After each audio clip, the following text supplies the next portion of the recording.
Attachment is not love. We've been taught that love hurts, that when someone truly matters to you, you should fear losing them. That loving means needing, clinging, depending. But Carl Jung left us with a truth that few dare to accept. Attachment is not love. It is fear in disguise. When you attach yourself to someone, it's not just because you love them. It's because deep down you feel that without them, something in you is incomplete. You feel that without their presence, your life loses meaning. You feel that without their validation, your worth as a person diminishes. You feel that without their love, something in you breaks. But here's the truth. That is not love. It is emotional dependence. Real love is expansion, not confinement. It is sharing from a place of freedom, not emptiness.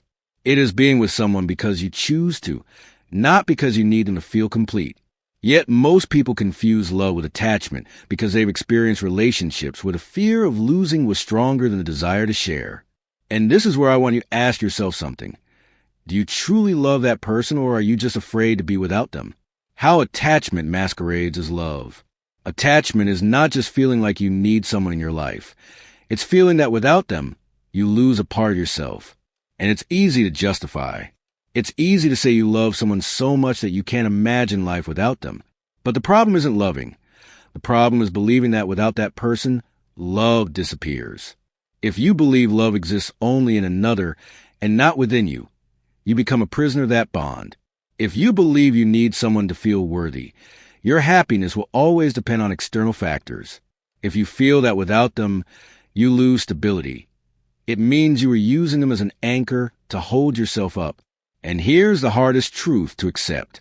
When attachment governs your life, fear becomes a driving force of your relationship. Fear of change, fear of distance, fear that they will stop loving you, fear that one day they will no longer be there. That is not love. It is fear of loss. When you love, you add. When you attach, you cling. The difference between love and attachment is simple. Love allows you to be yourself without fear of losing. Attachment makes you feel that without the other, you are not enough. Love flows, attachment traps. Love is free, attachment is possessive. Love complements, attachment depends. If you feel that without this person, you would fall apart, it is not love. It is a sign that you have placed your happiness in someone else's hands. And this is where detachment becomes necessary. Not because you have to walk away from the person, but because you need to restore the most important relationship in your life, the one you have with yourself. Because when you depend emotionally on someone, you give them control over your well-being. If they stay, you're happy. If they leave, you fall apart. And deep down, you know that's not healthy. Loving without depending, the balance few achieve. Carl Jung said that love does not need to possess. It only needs to understand. When you love from connection instead of dependency, you stop needing control. When you understand that no one is responsible for your happiness, you stop clinging. When you realize that love is not a limited resource, you stop fearing that it will run out. Because real love is not fear, it is not anxiety, it is not anguish at the thought of losing. Real love is freedom. But to experience it, you must first free yourself from attachment. You must learn to let go without fear. You must understand that detachment does not mean losing. It means reclaiming your peace. And now comes the most important question. How do you let go without feeling like you're losing something? How do you release without being left with emptiness? That is what we will discover in the next part. Because detaching from someone does not mean giving up on love. It means reclaiming yourself. A quick stop. Letting go of someone doesn't mean losing. It means reclaiming your freedom. Letting go is one of the hardest experiences for a human being. Since childhood, we are taught that true love is the one that lasts forever, that when someone truly matters, we should do everything possible to keep them close. We have been conditioned to believe that detachment is synonymous with failure, that letting go means losing. But here's the truth that few are willing to accept. Letting go of someone doesn't mean losing. It means freeing yourself from the idea that your happiness depends on their presence. Love should not be a prison. You shouldn't live in constant fear that this person might change, leave, or one day choose a different path. Because when fear takes over, love becomes a burden instead of a gift. Carl Jung once said that nothing has a stronger psychological influence on its surroundings than the unlived life of a parent. But this phrase doesn't just apply to parents.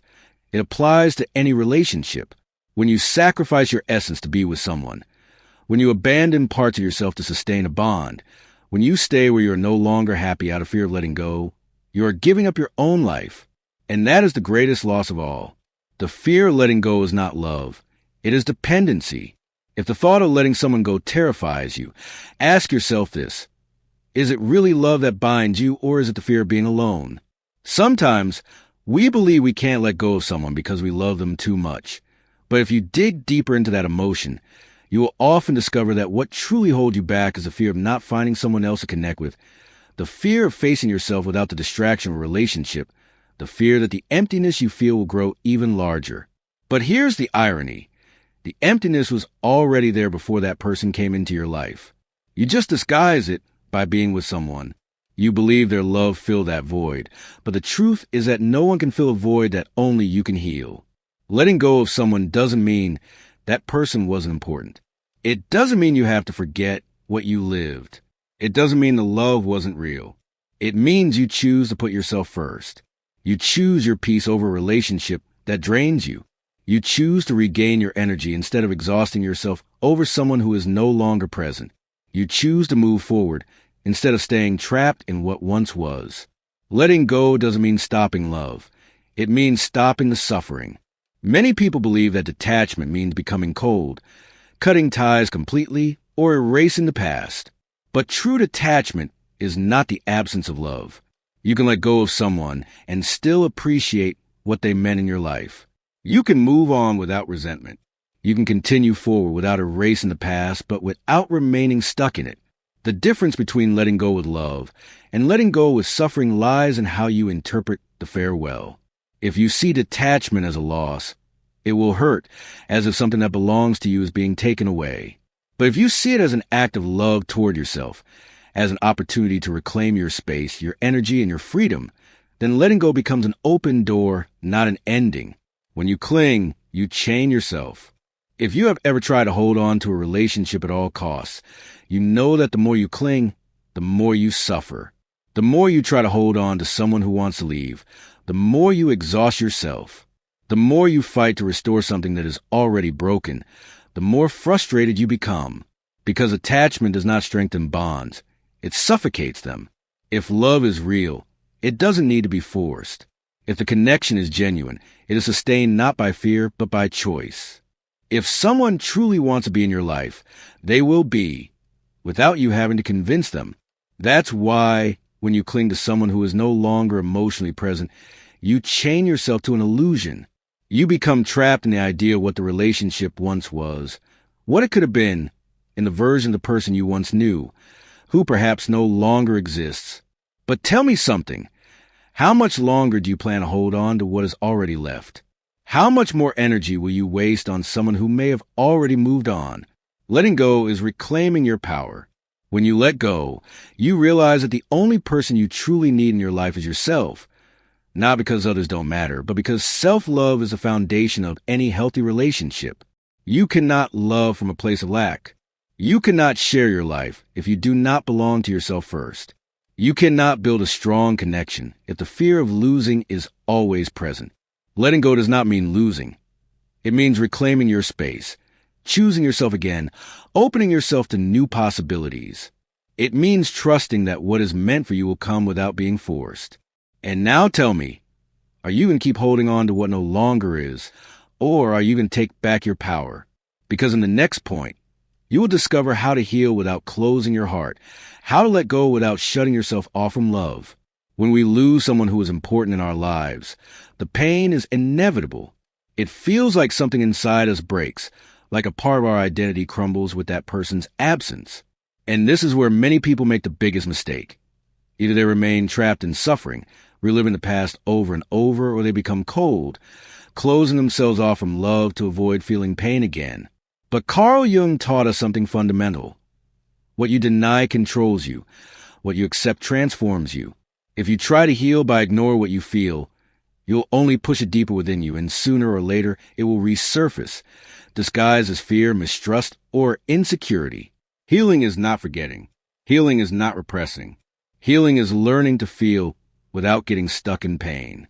And the key to doing that is allowing yourself to go through the process without fearing what it might awaken in you, the mistake of repressing pain. We live in a society that teaches us to quickly move past what hurts us. They tell us that time heals everything, that we must be strong, that moving forward is simply about distracting ourselves and not thinking too much. But that is not healing, that is avoidance. Because the pain you do not process stays within you. It turns into resentment, into fear of trusting again, into a wall you build between yourself and love. Have you ever met someone who, after a failed relationship, says things like, "I will never fall in love again.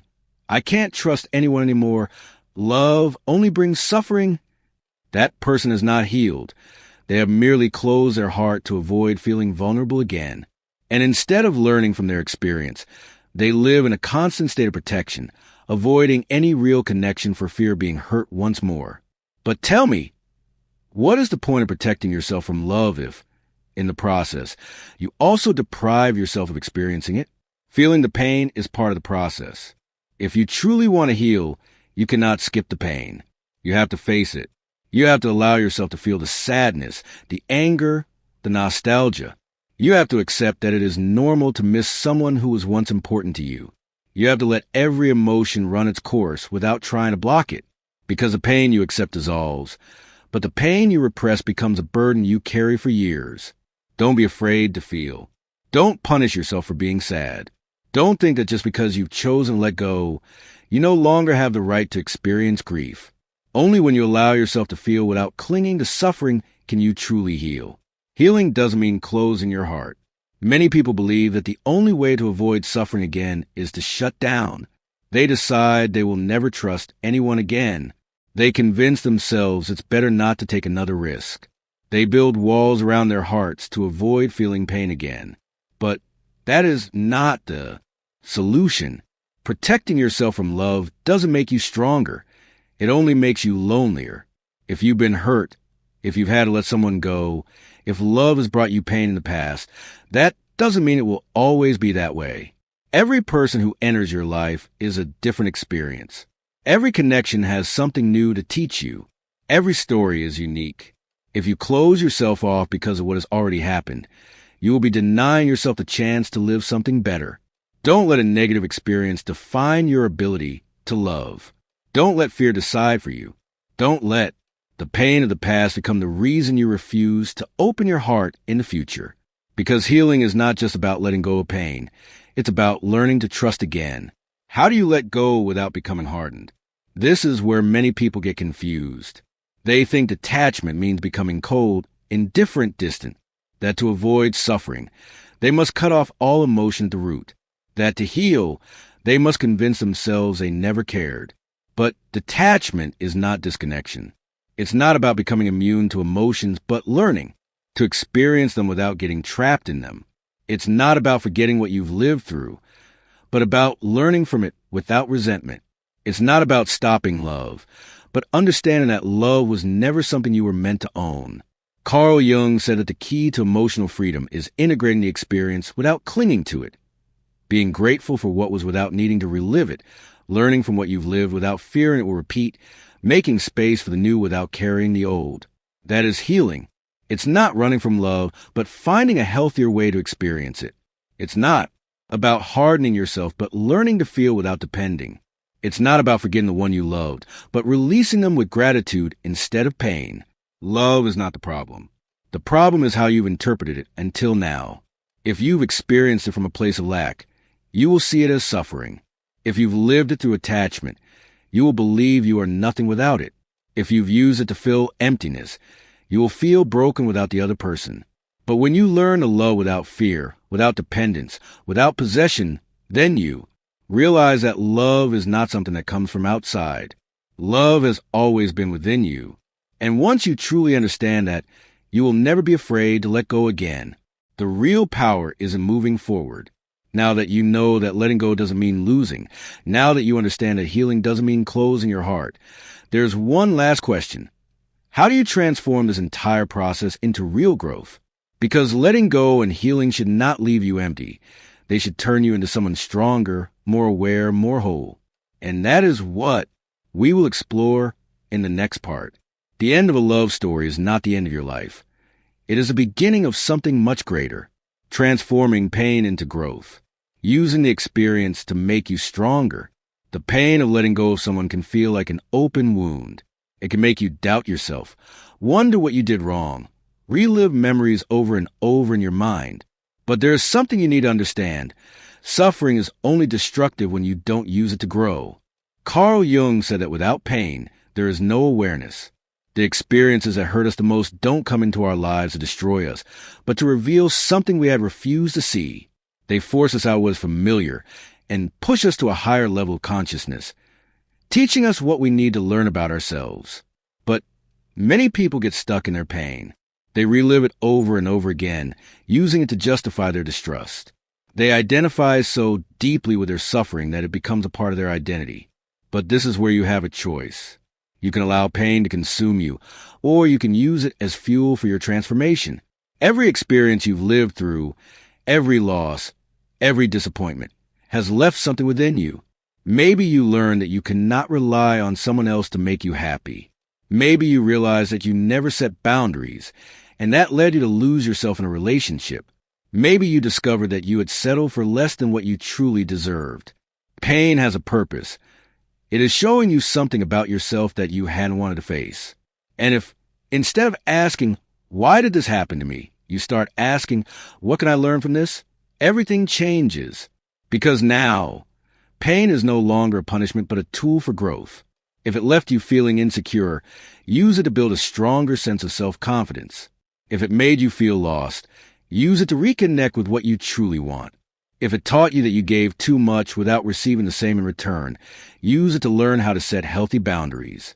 Every scar is a reminder that you went through something difficult and survived. But the difference between someone who remains trapped in the past and someone who has evolved lies in how they choose to use their experience. Many people believe that letting go of someone means losing a part of themselves. But the truth is that when you let go of someone, you find yourself. Because letting go does not mean forgetting what was lived, but rather learning how to move forward without staying trapped in the story. And this is where real transformation happens. If, after a painful experience, you remain the same person, it means you haven't learned the lesson. But if you allow that experience to help you grow, then nothing you went through was in vain. Here's the key. Pain should not make you harder. It should make you wiser. You should not close yourself off to love, but learn to love without fear. You should not stop trusting, but instead learn to recognize who truly deserves your trust. You should not carry resentment, but learn to let go with gratitude for what you experienced. Life is not about avoiding pain. It's about learning from it, transforming it, and turning it into something that makes you stronger. Your story does not end here. If you are going through a process of detachment, if letting go of someone feels harder than you imagined, I want you to remember something. You are not losing. You are evolving. You are not leaving behind a part of yourself. You are discovering a stronger version of yourself. You are not giving up on love. You are learning to experience it in a healthier way. You are not doomed to repeat the same suffering. You are gaining the wisdom to avoid falling into the same patterns. And now, ask yourself this. How will you use this experience to grow? Because the story you live can no longer be changed, but the story you will write from now on is entirely in your hands. And this leads us to the most important step of all, moving forward with fulfillment, without fear, without chains. That is what we will explore in the final point. Because letting go of someone is not just about closing a chapter. It is an opportunity to open yourself to an entirely new life, moving forward with fulfillment, building a life where attachment is no longer a chain. Detachment from someone is not just about letting go of a relationship. It's about releasing the idea that you need someone else to feel complete. It's about returning to yourself, reclaiming your energy, and learning to live from a place of freedom rather than dependence. But many people, even after letting go, remain chained to past. They keep revisiting memories, secretly hoping that person will come back, clinging to the idea of what could have been. Without realizing it, they turn detachment into a silent waiting game. But here's the truth. You cannot move forward while still looking back. You cannot build something new if you're still trapped in the old. You cannot feel free if you're still carrying the chains of attachment. The invisible attachment, the story of someone who couldn't let go. Imagine someone who ends a relationship. They say they've moved on, that they're fine, that they've let go. But every night, they scroll through their last conversation. Every time they hear a song that reminds them of that love, they feel a knot in their stomach. Every time they meet someone new, they compare them to the person they lost. On the surface, it seems like they've moved on, but in their mind, they're still bound. They keep replaying every detail, wondering what they could have done differently. Deep down, they still hope destiny will give them another chance. They feel that without that person, something inside them is no longer the same. That is not freedom. It is an emotional prison where the past still controls the present. And the most dangerous part? Most people don't even realize they're still trapped. They convince themselves that they're fine, that time will fix everything, that eventually the pain will fade. But here's the question you need to ask yourself. Have you truly let go, or have you just gotten used to carrying the memory? The emptiness you believe that person left behind was always there. If you think about someone you've lost and feel a void inside, I want you to remember something. That person didn't create that emptiness. That emptiness was always within you. The only difference is that while they were in your life, you believed they filled it. You thought their love gave you something you didn't know how to give yourself. You believed their presence covered a part of you that you didn't want to face. That's why when they left, it felt like you lost more than just them. You felt like you lost a part of yourself. But here's the truth that few are willing to accept. No one can complete you. If you feel empty, the solution is not to find someone else to fill the void. The solution is to discover what part of yourself you continue to abandon. Because if you don't, you will keep repeating the same cycle, clinging to the next person, hoping that this time will be different. You will build your happiness around another relationship, believing that if it works this time, you won't suffer again, and you will lose yourself in someone else, not realizing that the only relationship you ever truly needed to heal was the one with yourself. Imagine waking up every day with the certainty that nothing external defines your well-being. Imagine loving without the fear of losing, because you understand that no one can take away what you have already found within yourself. Imagine being truly free, not because you have no ties, but because your ties no longer come from need, but from wholeness. That is what it truly means to move forward. It's not about forgetting the people who were important to you. It's not about becoming indifferent or cold. It's not about pretending it didn't hurt to lose them. It's about understanding that love is not measured by how much you suffer when someone leaves. It's about remembering that your worth does not change depending on who is in your life or who is no longer there. It's about reclaiming your power. Life goes on with or without them. The question is, are you moving forward with it? There are people who spend their entire lives looking back, trapped in a story that has already ended. They keep waiting for answers that will never come. They feel nostalgia for something that was never as perfect as they remember. And meanwhile, life keeps moving forward without them. Every day you remain anchored to the past is a day lost in the present. Every time you cling to someone who is no longer there, you close the door to what could come next. Every time you convince yourself that you cannot be happy without that person, you steal from yourself the opportunity to discover that you actually can. So tell me, how much longer will you keep giving your energy to what no longer exists? How much longer will you let attachment keep you chained to a story that has already ended? How much longer will you postpone your true freedom? Because when you truly decide to move on, something changes inside you. You realize you don't need to go back to who you were because you are building something better. You realize that love was never lost because it still lives within you. You realize that life is not taking anything away from you. It's simply showing you that you can be happy without depending on anyone else. That is true liberation. When you understand that no one can complete you because you are already whole. When you stop expecting something external to fill a void that only you can heal. When you realize that love is not possession, it is presence. It is not necessity, it is choice. The day you understand this, attachment stops being a chain. The day you understand this, you stop being a prisoner of a story that has already ended. The day you understand this, you finally begin to live. So tell me, are you ready to stop looking back and start moving forward without fear? Because once you truly understand this, there is no turning back. You move forward, but this time without chains.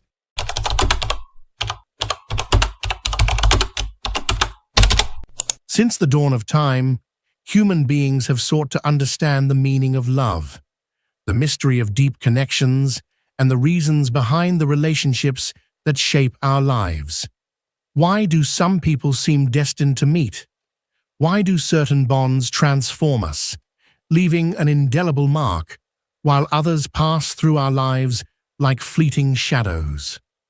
Carl Jung, the great master of analytical psychology, offered profound insight into the nature of these connections, distinguishing those that arise from the soul from those born merely out of surface-level attraction. In a world where relationships often feel volatile and transient, where love is frequently confused with obsession and attraction mistaken for true connection, it becomes essential to learn how to distinguish the genuine from the illusory. Jung taught us that every meaningful encounter in our lives carries a purpose, that the people who come into our lives do so not by accident, but as mirrors reflecting parts of our own unconscious mind. In the vast universe of the psyche, nothing happens by chance. Every person we meet, every intense emotion we experience within a relationship, is a message from our inner world, an unveiling of something deeper within ourselves. The human being, by nature, seeks wholeness. From the moment we are born, we long for connection, recognition, and love. Yet this desire often leads us to chase illusions, to confuse intensity with depth, desire with purpose. Jung invites us to look beyond the surface, to recognize that what we are truly seeking in others is often a reflection of what lies within us. That overwhelming pull we feel towards someone can, in many cases, be the echo of something we've repressed or denied within our own psyche. Many times we believe we've found someone special simply because we feel an immediate connection, a spark that electrifies us, a magnetism we can't explain. But is this truly a sign of a soul connection? Or is it the unresolved longing of our inner world calling out? Jung warned us about the tricks of the unconscious, the projections we cast onto others. Every time we feel irresistibly drawn to someone, we are not merely seeing the real person before us, but are also projecting onto them our own unmet needs, desires, and hidden shadows. This phenomenon is far more common than we realize. We often fall in love with people who embody the parts of ourselves we have repressed. If we are highly rational and controlled, we may find ourselves attracted to someone spontaneous and free.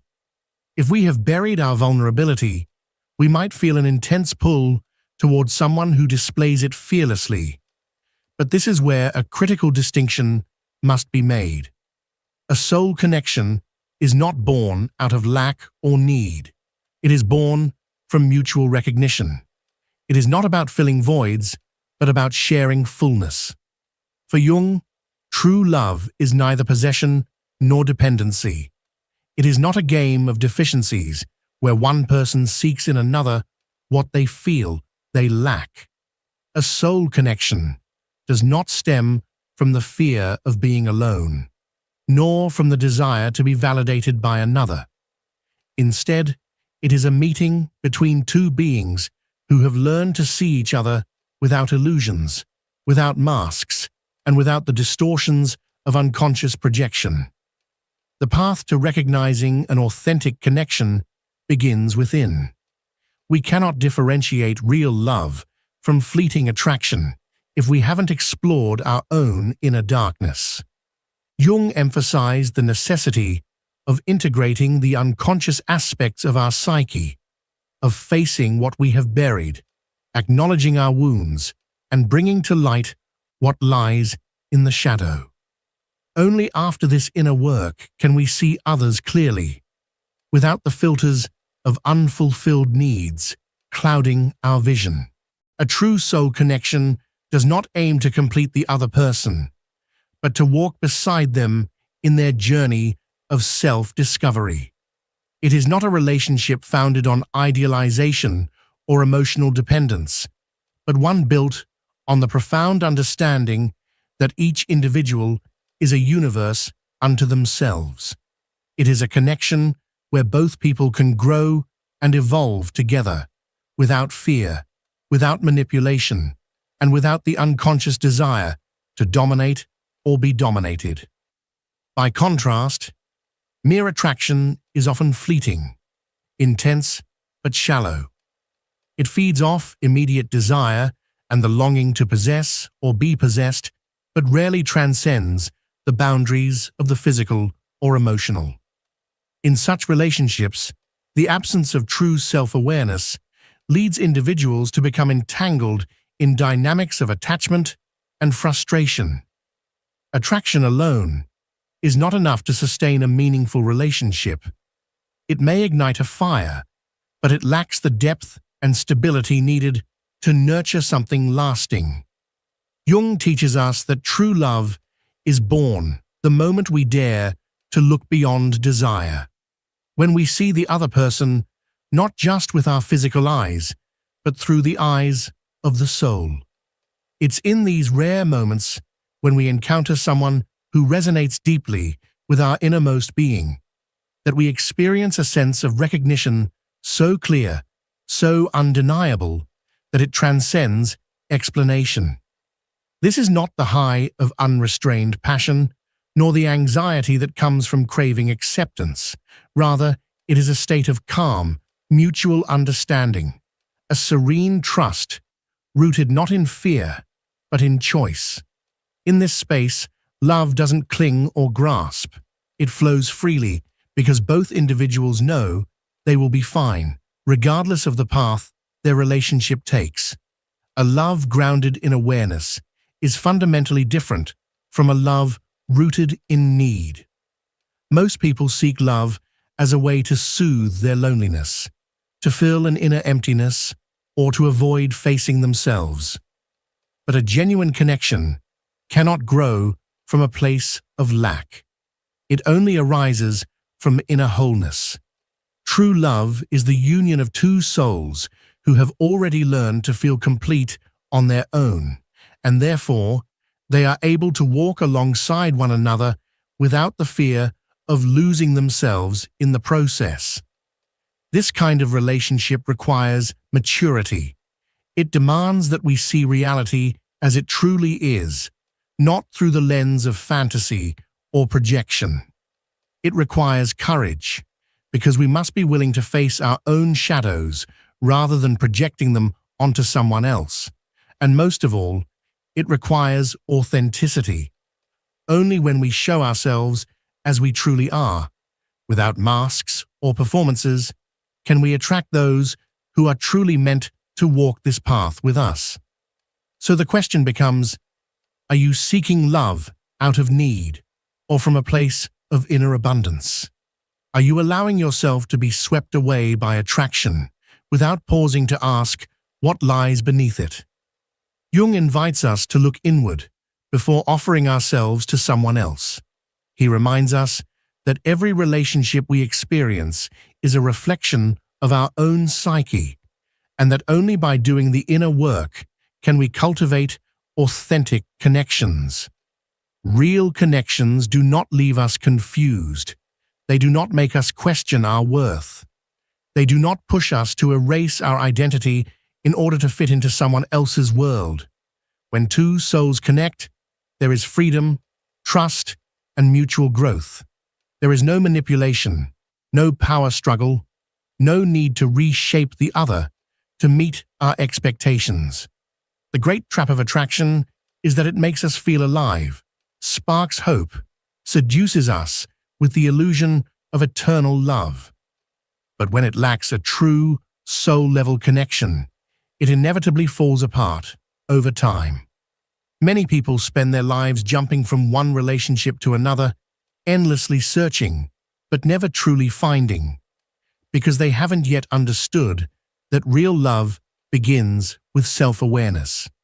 If we want to distinguish a soul connection from a fleeting attraction, we must be willing to look beyond the surface. We must ask ourselves what we are truly searching for. We must become familiar with our own shadows and recognize that love is not meant to heal our inner voids, but to express our inner fullness. When we do meet someone with whom we share this kind of profound connection, we simply know. There is no need to chase, to convince, to force anything. It is a quiet recognition, an inner certainty.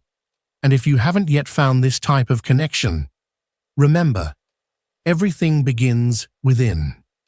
The more you know yourself, the more you embrace both your light and your shadow, the more you'll be able to recognize and attract true love.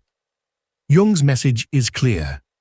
Do not search outside for what you must first discover within, because when you truly know and accept yourself in your entirety, the universe will align you with those who vibrate at your same frequency. And it is in that sacred intersection, in that quiet meeting point, that souls recognize each other. A soul connection is far more than intense attraction or surface compatibility. It is a deep recognition, an echo of something that seems to have existed long before this moment, as if two souls, after wandering on long separate journeys in search of themselves, had finally found their way back to each other. Jung spoke of synchronicity, a phenomenon in which events mysteriously align to deliver a message or awaken a realization. It's as if life itself weaves an invisible thread, bringing people together with precise timing, not by chance, but as part of a larger orchestration. When a soul connection takes place, reality bends to ensure the two paths converge at the perfect moment. This meeting is not accidental. It's a form of sacred geometry unfolding in real time, guiding us toward transformation. When someone enters your life and ignites a profound change within you, it feels as though they were the missing piece of an internal puzzle you didn't even realize you were assembling. They don't come to complete you. This isn't about dependency or filling a void, but they reflect back to you the forgotten or repressed fragments of your own self. Their presence helps you remember not just who you are, but who you were always meant to be. These soul connections don't arise from a need to possess, nor do they stem from the fear of being alone. Instead, they emerge from a frequency that vibrates deep within your being. The resonance is unmistakable. It isn't about external attraction or fulfilling a list of requirements. It's a sense of recognition at the level of the soul. In such relationships, there's no pressure to impress. There are no games, no strategies of seduction. It feels natural, effortless, as if it had always been written. Words become secondary because the connection transcends language. It's not about what the other can give you or what you can provide in return.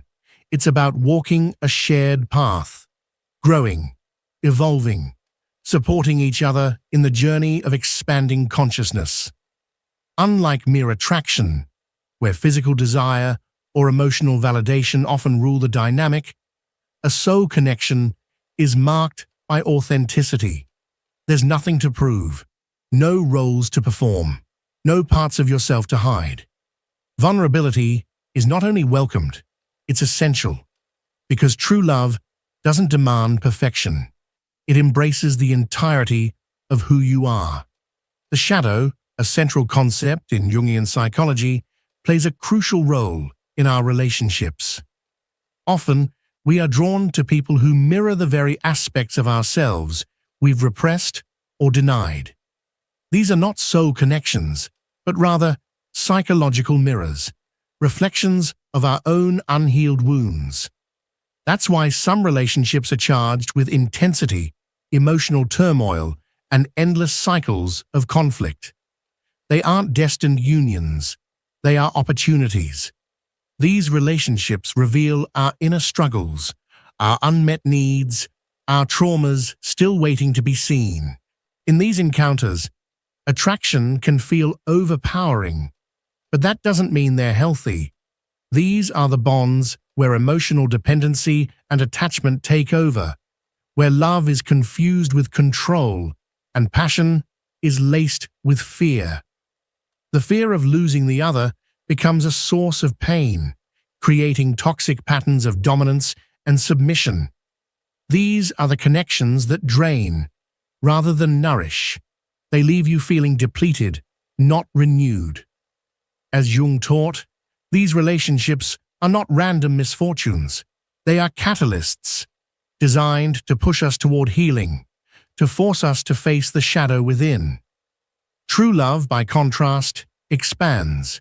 It does not confine, limit, or suppress. A soul connection inspires you to become more of yourself, more whole, more free. It invites you to explore dimensions of your being that you may have never accessed alone. There's no urge to possess, no impulse to control. Because real love is not born from fear. It arises from joy. It is a celebration of sharing, not a contract of need. In this kind of connection, both souls shine with their own light. One does not eclipse the other. There's harmony without uniformity.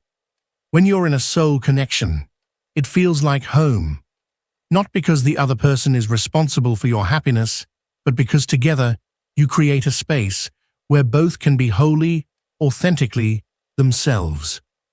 There's no anxiety about the future, no clinging to outcomes. The bond doesn't rely on external circumstances, but on an inner resonance that transcends time and space. Jung believed every relationship we experience reflects our inner state. If we continue to attract pain, if we are repeatedly drawn to people who hurt us or make us feel inadequate, it's not because of fate or misfortune. It's because something inside of us is still asking to be healed. To draw in a soul connection, we must first do the internal work. We must walk into the depths of our own being. We must face the parts of ourselves we've hidden, heal the wounds we've long ignored, and integrate the pieces we've pushed away. Only when we come into peace with ourselves can we truly recognize another soul who has done the same, and who is ready to share a love that comes from wholeness, not from lack. Carl Jung taught us a profound truth. Life is a mirror of our inner world. Everything we experience externally, our relationships, our struggles, our joys, is simply a reflection of the emotional, mental, and spiritual state within us. If we truly want to transform the way we relate to others, we must begin by transforming the relationship we have with ourselves. That love we so desperately seek outside can only manifest once we've learned to nurture it internally. And when we finally do, when we truly embody that self-love, the connections we make with others arrive effortlessly. There's no need for struggle, no pain, no chasing. These connections come naturally, like rivers finding the ocean. This is because real love cannot be chased. It doesn't emerge from desperation, and it's not something to be hunted. True love is discovered when we've reached a point of readiness to receive it. It appears in our lives not when we're begging for it, but when we're aligned with it internally. Human relationships and the concept of love are deeply rooted in the innermost layers of our psyche. Jung unveiled that what we see in our external world, especially in our relationships, is nothing more than a reflection of the unresolved aspects of our inner self. And this principle is perhaps most visible in our emotional connections. If we repeatedly find ourselves in relationships marked by pain, anxiety, or codependency, it's not because we are cursed by fate or destined to suffer. Rather, it's because we are unknowingly projecting and recreating the unresolved patterns of our unconscious. We're manifesting what we haven't healed. Until we bring those hidden wounds to light, we will continue to attract circumstances that mirror them. But when a soul connection happens, when two people meet who have done the inner work, the experience is entirely different. The energy of the relationship shifts. There's no overwhelming need, no fear of abandonment, no anxious desire to control. Instead, there's a powerful sense of expansion. Both individuals understand that the bond between them is not rooted in attachment or dependency. It flows from a deep resonance that transcends time, space, and even understanding. In such a connection, there's no fear of distance, no panic at the prospect of change. Because what ties these two souls together isn't obligation or fear, but a shared recognition of something much greater, a truth that lives beyond the physical realm. On the other hand, relationships built on superficial attraction tend to be defined by urgency, by need, by an overpowering desire to possess the other. These are connections driven by fear, fear of loss, fear of loneliness, fear of not being enough. And from this fear comes a toxic cycle of emotional highs and lows. Passionate moments are followed by conflict. The craving for closeness is laced with the terror of abandonment. It's a kind of love that drains rather than nourishes, that leaves you feeling empty rather than fulfilled. It becomes an emotional roller coaster, exhausting and consuming. One of the clearest signs that you've found a true soul connection is this. There is no need to change the other person, nor do you feel compelled to change yourself just to be accepted. The relationship is built on a foundation of authenticity, on unconditional acceptance, and on a profound respect for each other's individuality. There is no ongoing struggle to be validated because the relationship isn't built upon insecurity. It is founded on a deep understanding that each person is already whole on their own. Jung spoke of the process of individuation as the cornerstone of human development.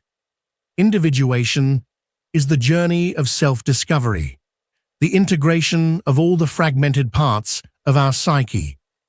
It is the process of becoming fully conscious, of embracing both light and shadow, and embodying our truest, most complete self. And when two individuals who have walked this path come together, their relationship is unlike anything conventional. They do not seek in the other what they feel they lack. They do not try to fill an inner void with someone else's presence. Instead, they come together in a natural, balanced way, complementing each other without dependency. In contrast, relationships born solely from attraction often become a form of escape. Many people enter into them without having done the inner work, hoping that the love of someone else will provide them with the stability, happiness, or validation they haven't found within themselves. But depending on another person to feel whole leads to a bond built on fear, on need, on illusion. It's not real love. It's a way of avoiding the work we must do within ourselves. When a true soul connection occurs, there's an overwhelming sense of freedom. There are no expectations to change. There's no fear of being left. There's no pressure to perform or to make it work. Everything flows with ease, with harmony, with a silent understanding that doesn't need words. In this kind of relationship, both people are free to continue growing individually without that growth threatening the bond. They are not together because they need to be. They are together because they choose to be. And that perhaps is the purest form of love there is. Carl Jung taught us a profound truth. one that often challenges us to look within rather than blame the world outside. He revealed that our relationships are not random or accidental. They are mirrors reflecting the parts of ourselves we still need to understand, heal, or transform. If we continually find ourselves drawn to people who hurt us, who fail to value us, or who make us feel unworthy, it's not because we're cursed or unlucky. It's because there is something inside us, something unresolved or fragmented, that is still calling out for attention and healing. These difficult relationships are not punishments. They are invitations, opportunities to awaken. They reveal what we still need to work on within ourselves.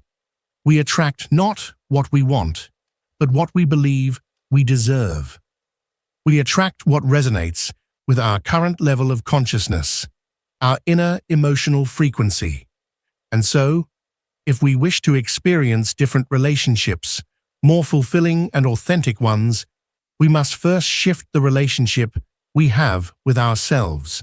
This is why the search for a soul connection, a deep and meaningful bond, should never begin by looking for someone else.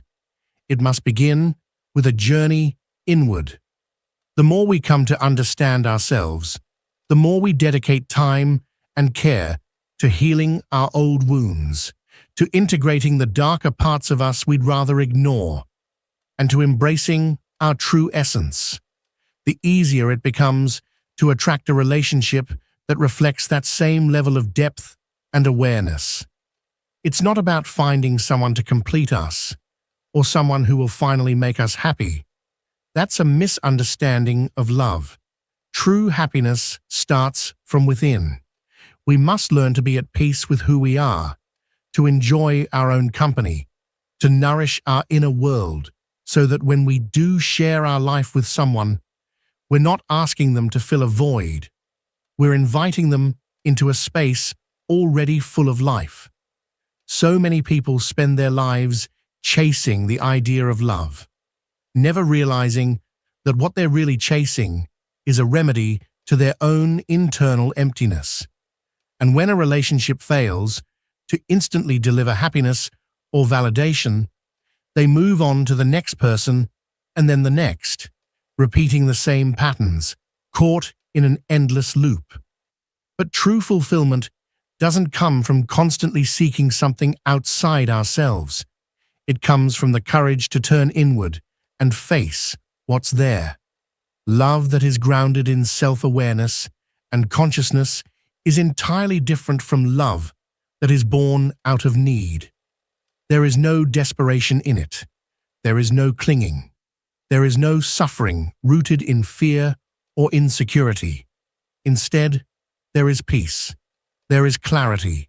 There is a steady connection that doesn't waver with external challenges because it is founded on something deeper than temporary emotions or passing attraction. Jung showed us that authentic relationships are the ones that help us grow. They're not relationships that drain us or wear us down. They're ones that elevate us, inspire us, and transform us. These connections are rooted in genuine support. There is a shared desire for mutual growth, a shared willingness to evolve, not just as individuals, but together. There is no fear in facing truth, no need to pretend or wear masks. They're not perfect, because no relationship is, but they are real. And in that realness, there is immense beauty. In these relationships, both people meet at a point of awareness and growth. They don't demand perfection from each other. Instead, they co-create something meaningful, something grounded in mutual understanding and conscious love. If we want to attract this kind of connection, we must ask ourselves, am I truly ready for a conscious relationship? Have I done the inner work necessary to attract someone who also seeks love rooted in truth and authenticity? Because the love we experience with another person will always reflect the state of our inner world. If we want to change our external relationships, we have to start with the one we have within. Real love is not a fantasy. It's not an illusion reserved for a lucky few. It exists, but it only becomes available to us when we're ready, truly ready, to receive it. And readiness doesn't come from longing or impatience. It comes from self-love, from recognizing our own worth, from healing the parts of ourselves that have been wounded or forgotten. Only when we learn to love ourselves unconditionally can we open the door to a relationship that transcends surface-level attraction and reaches into the depths of the soul. When we understand the difference between a soul connection and a fleeting attraction, we stop chasing love in the wrong places. We stop trying to fill emotional voids with the presence of someone else. Instead, we begin to value authenticity, stability, and genuine connection. We see that real love is not about finding someone who completes us. It's about sharing our fullness with someone who has also walked their own path toward healing and wholeness. True love is not a power struggle. It's not a battle between desire and fear. It's not a chaotic ride that leaves us emotionally exhausted. It is a safe space. It is mutual growth. It is freedom and respect. It's a love that doesn't demand, that doesn't pressure, that doesn't manipulate. It simply exists, calmly and powerfully. And when we encounter this kind of love, there are no doubts, no anxiety, no lingering sense of lack. Everything flows. Everything feels aligned. Because it is a connection born, not from the ego, but from the soul. Jung reminded us again and again. The relationships we draw into our lives are reflections of our inner state. If we keep finding ourselves entangled in relationships that cause us pain, it's a sign that there are still parts of us that are waiting to be seen, understood, and healed. But the moment we commit to doing the inner work, facing our shadows, embracing self-compassion, loving ourselves with patience and without condition, everything begins to shift. The relationships we attract begin to change. We stop magnetizing people who feed off our wounds and start aligning with those who respect our growth. If this message has resonated with you, if you feel that now is the time to transform the way you experience love and connection, then consider this an invitation. Join this journey. Here, we explore Jung's principles, the power of the unconscious mind, the path to individuation, and the process of personal growth. Share in the comments which part of this message touched your heart the most. Tell us about your experiences, your reflections, your desire for a more authentic connection. Your story might be the light that guides someone else through their own journey. Share this message with someone who might need to hear it. Someone you know who is trapped in surface-level relationships and deserves to experience love from a higher, deeper perspective. If you haven't already, make sure to subscribe and turn on notifications so you don't miss the next video. Every like, every comment, every time you share helps us reach more people and grow a community where Jung's wisdom continues to transform lives. Remember, real love begins with you. If you want to attract a soul connection, you must first become the person who is ready to live it. It's not about searching outside for something you haven't yet found within. It's about discovering yourself, healing, and allowing true love to enter your life when you are finally ready to receive it. Thank you for being here, for listening, for reflecting. We'll see you in the next video. The change begins with you.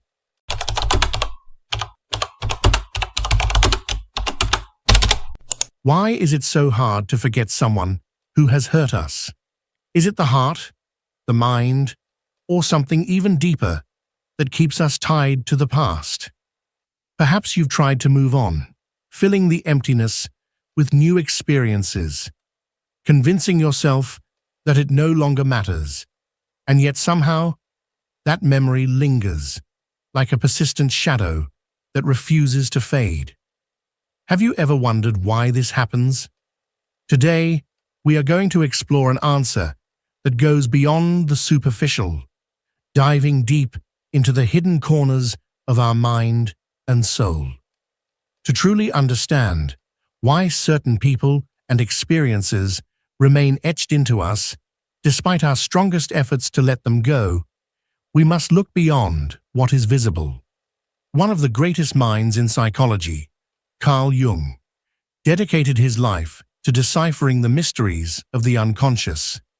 His work left us with profound insights into why we cling to certain relationships and why emotional wounds can feel impossible to heal. This video is not just for those who seek to forget, but for those who wish to heal, to better understand themselves, and to reclaim control over their emotions. Imagine this. You're lying in bed, the lights are off, and silence surrounds you. The world outside is quiet, yet your mind refuses to rest. The memories of that relationship, of the laughter, the pain, the words left unsaid, come rushing back as if everything had just happened yesterday.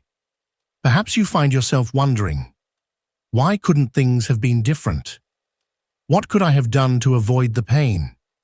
Why did I allow someone to have so much power over me? This cycle of thoughts is not a coincidence. It is a reflection of something deeper within you, something unresolved that is asking to be understood. And you are not alone in this. Many people have gone through relationships that left deep emotional scars, and despite what society tells us, that time heals all wounds, the truth is far more complex. Time alone does not heal what we carry inside. A wound left unattended does not simply vanish. It lingers beneath the surface, shaping our emotions and decisions in ways we may not even realize. Jung's teachings remind us of a crucial truth. What we do not process consciously remains in our unconscious. It does not disappear. Instead, it hides in what Jung called the shadow, influencing our thoughts, emotions, and behaviors from beneath the surface. The unconscious mind does not forget. Everything we have not faced, everything we have not fully processed, gets stored in this vast and hidden space within our psyche. And it doesn't just stay there. It finds ways to manifest in our daily lives, often without us realizing it. This is why, even when you consciously want to forget that person, something inside you resists. The emotional connection, the shared experiences, and even the pain itself become echoes that continue to reverberate deep within you. At the core of Jungian psychology is a concept that is key to understanding why we struggle to let go: the shadow self. The shadow is the part of our unconscious that holds all the experiences, emotions, and desires that we have repressed or ignored. It is made up of everything we find too painful, too uncomfortable, or too difficult to face directly. And when we go through a painful relationship, especially one that leaves us feeling abandoned, betrayed, or unworthy, these emotions often get buried in our shadow rather than fully processed. But the shadow does not stay silent. Instead, it influences us in subtle but powerful ways, through recurring memories, intrusive thoughts, and even patterns of behavior that keep us stuck in cycles of pain. This is why some people find themselves drawn to similar toxic relationships over and over again. It is not mere coincidence. It is the unconscious mind recreating past wounds, seeking resolution, pushing us towards situations that mirror what we have not yet healed. According to Carl Jung, the shadow is that hidden part of ourselves that we often choose to ignore or suppress. It encompasses all the aspects of our personality that we deem unacceptable, uncomfortable, or unworthy. Our deepest fears, insecurities, unfulfilled desires, and unresolved wounds. These are the fragments of ourselves that we push into the unconscious because they feel too painful or too difficult to confront. However, the shadow does not simply disappear. Instead, it manifests in our interactions with others, particularly in relationships that are intense, emotionally charged, or conflict-ridden. Jung suggested that what we reject in ourselves often gets projected onto those around us. In other words, when we feel deeply hurt by someone, it is not always just about what they did or said. More often than not, the real pain stems from what they revealed about us, about the parts of ourselves we have yet to acknowledge. Imagine, for instance, that the person who hurt you represented something you fear within yourself. Perhaps their actions triggered your deep-seated fear of abandonment, exposing a desperate need for companionship that you have long refused to recognize. Or maybe their rejection did not just wound you in the present moment, but rather reopened an old emotional scar, one that you have carried since childhood, yet never fully healed. The shadow acts like a mirror, reflecting back to us the aspects of our psyche that we have buried in the depths of our subconscious. When someone unknowingly triggers this reflection, the intensity can be overwhelming. It is as if we are being forced to confront a version of ourselves that we would rather not see. This is why letting go of pain becomes such a difficult process. The suffering is not solely tied to the other person. It is intricately linked to what they have unearthed within us. So, I ask you, what do you think that relationship revealed about you? What part of yourself have you yet to accept? Reflecting on these questions is not easy, but it is the first essential step toward true healing. Jung famously stated that, until you make the unconscious conscious, it will direct your life, and you will call it fate. This means that as long as we avoid confronting the emotions, wounds, and projections that emerge from our relationships, we will remain trapped in the same repetitive cycles. But there is hope, because once we bring our shadows into the light, not only can we release the pain, but we can also learn from it. This leads to an even deeper question. Why do we seem to repeat the same stories in our relationships, especially the painful ones? Jung provides us with a fascinating answer. Our psyche is shaped by archetypes, the universal patterns that reside within the collective unconscious. These archetypes function like invisible guides, influencing our emotions, thoughts, and most significantly, the way we navigate our relationships. In harmful or toxic relationships, certain archetypes tend to emerge in predictable ways. One of the most common is the savior, a person who feels an overwhelming need to rescue or fix others.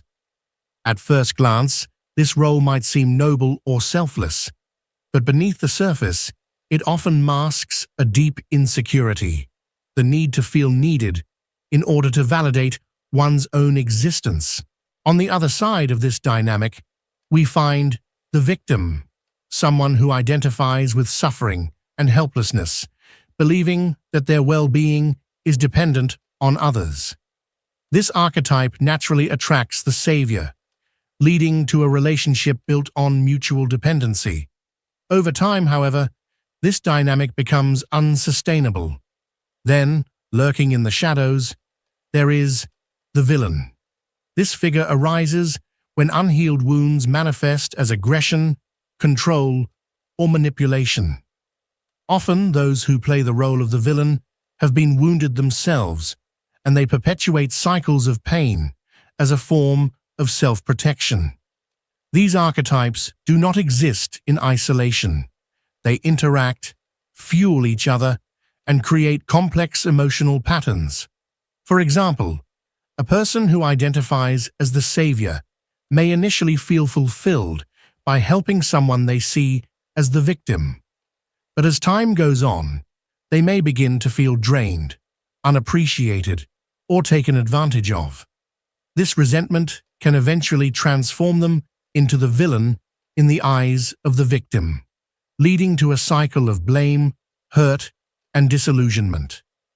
This destructive loop is more common than we realize. But the real question is, why do we fall into these patterns time and time again? Carl Jung explained that unconsciously, we are drawn to people who reflect our deepest wounds or patterns we have inherited from our families. If you experienced rejection during childhood, you might find yourself attracted to emotionally distant individuals. This is not a coincidence. Rather, it is as if your psyche is trying to recreate the scenario in which the original wound occurred, hoping to resolve it. Imagine it like this. A person who grew up feeling that they had to earn their parents' love might seek a romantic partner who is cold or indifferent, believing that if they can finally win their affection, they will heal that old wound. But instead of finding comfort, they fall into an endless cycle of rejection and despair, reinforcing the very pain they wish to escape. The key to breaking these patterns lies in making the unconscious conscious. Jung famously said, "Until you make the unconscious conscious, it will direct your life and you will call it fate."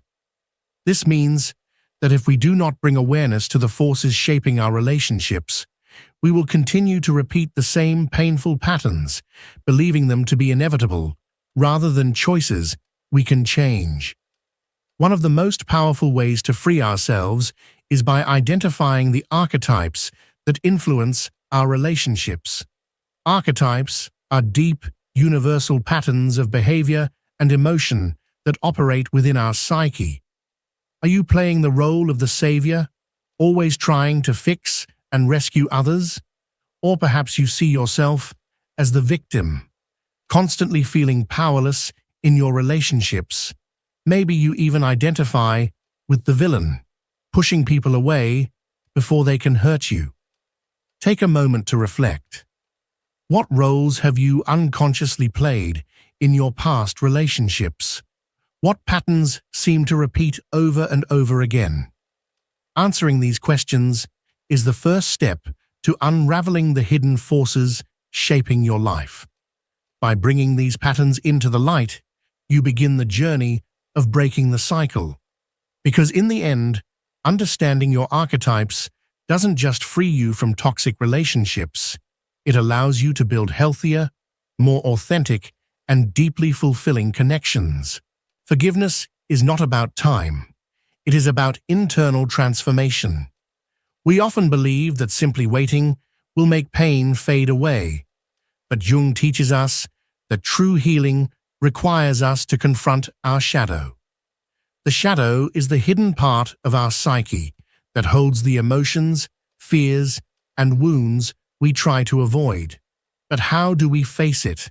How do we truly heal from a painful relationship? Here, I will guide you through a step-by-step process to free yourself from the weight of a past relationship and transform pain into a tool for growth.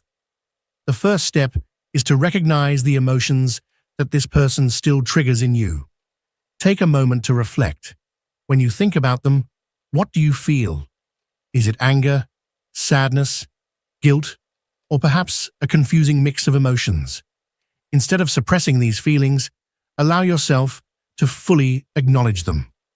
One effective way to do this is by writing in a journal or sitting in a quiet space for deep reflection. Ask yourself, where is this feeling really coming from? What part of my past, my insecurities, or my unmet expectations is being reflected here? For example, if you feel anger, It may not only be directed at the other person, but also at yourself, for allowing certain things to happen. If you feel guilt, it might be rooted in a deep fear of not being good enough. These emotions are not random. They are windows into your shadow. Observing them without judgment is the first step in dissolving their power over you. A powerful exercise is to visualize the person standing in front of you, not as an enemy, but as a mirror. Ask yourself, what is this relationship revealing about me? What do I need to accept or heal within myself to truly let go of this pain? At first, this may feel uncomfortable, even painful, but it is also deeply transformative. Jung believed that every painful experience holds the potential to teach us something essential about ourselves.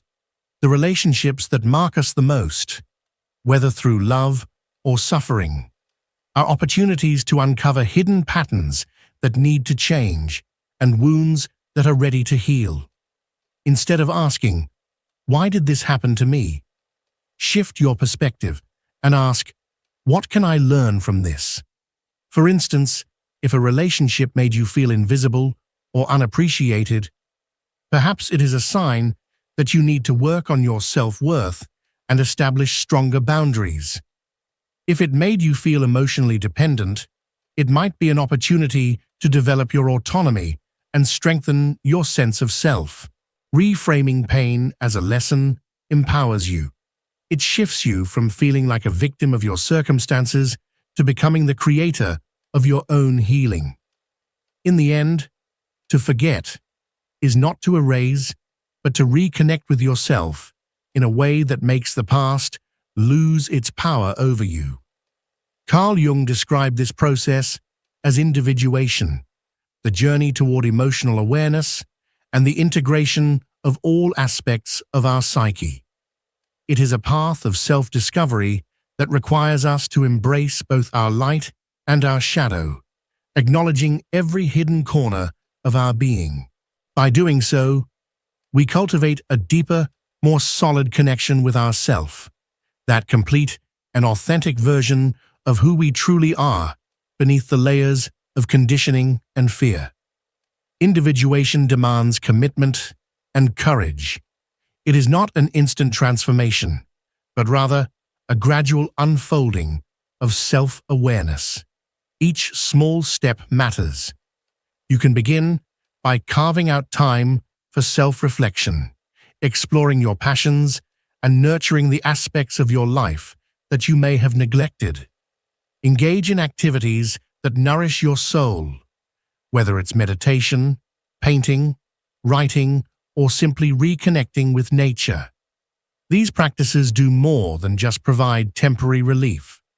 They initiate a profound healing process. In doing so, you come to a life-changing realization. Peace does not come from external validation or circumstances. It emerges from within. As Jung wisely stated, "He who looks outside dreams, but he who looks inside awakens." This is your moment of awakening. By turning inward, you do not merely seek answers. You rediscover yourself. You reconnect with an inner strength that has always been there, waiting to be acknowledged. So I ask you, what are you willing to do to embark on this journey toward your true self? Because forgetting is not an end. It is a beginning. It marks the start of a path toward a fuller, more authentic life, one in which you take center stage, not the wounds of the past. To rewrite the past does not mean changing what happened. Instead, it means transforming how we interpret it. The power that a painful experience holds over us is often not in the events themselves, but in the narrative we have built around them. The stories we repeat in our minds, the ones where pain, guilt, or frustration take center stage, can become emotional prisons, trapping us in suffering long after the events have passed. But here's the truth. You are not your past. You are not the sum of your wounds. You have the power to reshape your story, to extract wisdom from your struggles and to reclaim your personal narrative. The moment you choose to reinterpret your past through a lens of strength rather than victimhood, you take back control. You become the architect of your own transformation. So, what will you choose? Will you continue to be defined by the echoes of yesterday, or will you step into the power of your own healing? Carl Jung invites us to take a different approach, to transform our narrative into a bridge toward growth and self-discovery. Think of your past as if it were a book. For a long time, you have been rereading the same chapter, one marked by wounds, regrets, or reproaches. However, that chapter is not the entirety of your story. It is merely a single part of a book that you are still writing. So, what would happen if you chose to take the pen into your own hands and continue writing from a new perspective? Instead of focusing on what you lost or the pain you endured, you could shift your attention to what you learned, the strength you uncovered within yourself as you overcame that suffering. One of the most transformative exercises for this process is visualization. Close your eyes and picture that person standing in front of you. But this time, do not see them as an enemy, nor even as someone who still causes you pain. Instead, imagine them as a fading image, one whose presence is gradually losing its intensity. Visualize their figure dissolving, like a cloud dispersing into the vast sky. Now, in the empty space that remains, plant a seed. That seed symbolizes your future. It is a reminder that you have the power to grow, to flourish beyond what you have lived through. Watch as that seed takes root and begins to sprout, transforming into a strong, vibrant tree, full of life. Every day, that tree stands as a testament to your ability to move forward, to become wiser and more resilient. Rewriting our personal narrative does not mean diminishing the pain we have endured. Instead, it means redefining its significance. Rather than viewing that chapter as something that defines your entire existence, you can choose to see it as the moment that set your transformation in motion. Perhaps that relationship taught you about your boundaries, about what you truly deserve, or about your remarkable capacity to endure and overcome hardship. When you reframe your past in this way, its weight begins to lessen. That experience no longer remains an open wound, but instead becomes a scar, one that tells a story of resilience. To forget, then, is not to erase what happened, but to release the emotional burden attached to it. It is allowing the past to rest where it belongs, as a chapter in your journey that helped shape who you are today. By letting go, you create space for new beginnings, for healthier relationships, and for a deeper, more authentic connection with yourself. It is not about ignoring your past, but about choosing how you want to remember it. Because in the end, you hold the power to decide what place that experience will have in your life. This is your moment of transformation, your opportunity to write a new chapter, one where pain no longer defines you, but instead serves as the foundation for something much greater. So, I ask you, what story do you want to tell about your life from this moment forward? Because in the end, remembering is not the problem. What truly matters is how you choose to remember, and most importantly, how you decide to move on. Are you ready to close that chapter and begin writing a narrative that is freer, more empowering, and truly your own? Forgetting someone who has hurt us is not merely a matter of time. It is a journey of deep self-understanding and healing. As we have explored, the path to releasing that weight begins the moment we dare to look inward, to confront our shadows, to reinterpret our past, and to construct a narrative that liberates us rather than keeping us trapped. It is not about erasing what we have lived through, but about transforming it, turning it into a pillar of strength that reinforces our identity and propels us forward. Now, I invite you to reflect. What part of your own shadow do you recognize in that relationship that still wounds you? What unprocessed emotions or recurring patterns is it revealing to you? Take a moment to not only recognize what has happened, but also to reflect on what you can learn from it. Every experience, whether painful or uplifting, carries within it a lesson, a hidden message that, if uncovered, has the power to transform your perspective and strengthen your soul. If you feel comfortable, I invite you to share your thoughts in the comments. Your story, your experience, could serve as a beacon of hope for someone else who is going through something similar. Never underestimate the impact that your words and reflections can have on others. Sometimes the wisdom gained through hardship is exactly what someone else needs to hear to find their own way forward. Remember, we are all walking this path of self-discovery and healing together. It may feel like the pain you carry today is eternal, as if it will never fade, as if the weight of it will always be there, pressing against your chest. But if you dare to look inward, if you take the time to truly explore the depths of your own being, you will find the key to letting go. You will realize that within you lies an infinite power, the power to heal, to rise, and to emerge stronger than before. Every step you take towards self-awareness, every moment of introspection, and every small decision to release what no longer serves you is a step toward a more authentic and fulfilling life.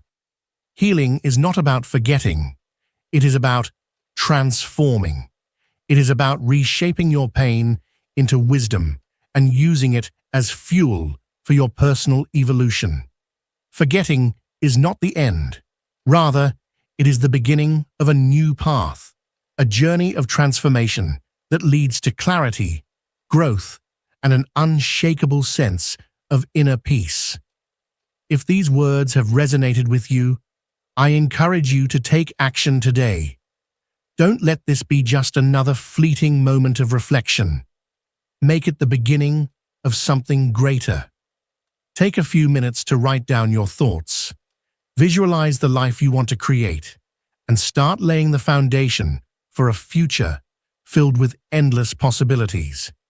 Every great transformation begins with a single step, and that step starts within you. And if this video has brought you any value, don't forget to like it, subscribe to the channel, and share it with someone who might need to hear these words today. Together, we can create a space where personal growth, emotional healing, and self-discovery take center stage, a space where we uplift and support one another in our journeys toward wholeness. Thank you for joining me on this journey into the depths of the unconscious, into the profound understanding of what it truly means to let go, to heal, and to reclaim your power. Always remember, every step forward counts, no matter how small. You are never alone on this path. I'll see you in the next video, where we will continue exploring the mysteries of the mind and uncovering the keys to living a more conscious, intentional, and meaningful life. Until then, keep growing, keep discovering, and never stop embracing the extraordinary power that lies within you.